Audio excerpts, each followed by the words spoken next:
It is spring in Spokane. That means, well, one thing for sure, road construction. Here's a breakdown of some of the biggest projects just getting underway. In Spokane, paving is resuming on Division between Euclid and Francis. Crews will install lights on I-90 eastbound near the Altamont ramp. And in Spokane Valley, I-90 will be widened from Sullivan to Barker Road. Traffic will be limited to one lane each way. But perhaps the biggest and most noticeable project is the reconstruction of 2nd Avenue between Howard and Arthur. KXLY4's McKay Allen is live along 2nd. And McKay, this is a different stretch of 2nd that was torn up last year. It is. Everybody probably remembers last year, summer and fall, over on the west side of Division. 2nd was torn up. Businesses were complaining. They said it took too long. They said the city didn't communicate well. But this time around, on the east side of Division, people say it's going better. I was really worried. I was worried it was going to go as rough as it did on the other end of downtown last year, and it was going to hurt our business. Jimmy Dirks manages Perfection Tire on 2nd Avenue, in the middle of the construction zone.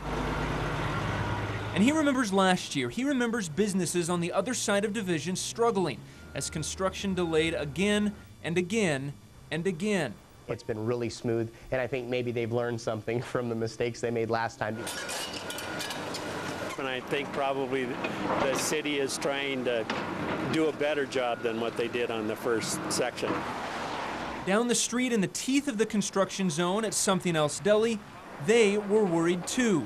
Anything that happens in your neighborhood makes you worry, you know. And since construction started, business is down, off about 10%. We'll weather the storm, but it'll still be money out of my pockets.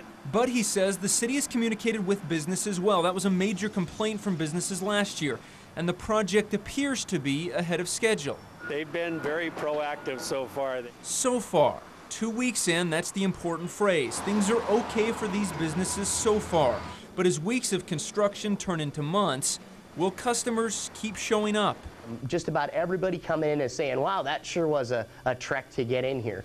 So they are coming in, but they're obviously frustrated with the routes they're having to take to get in.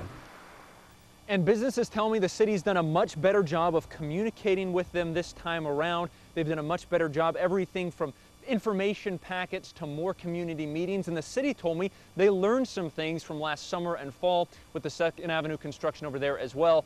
But they say the main thing they can do so businesses are still happy with the city when all of this is done is get done on time. Reporting live, McKay Allen, KXLY4 HD News.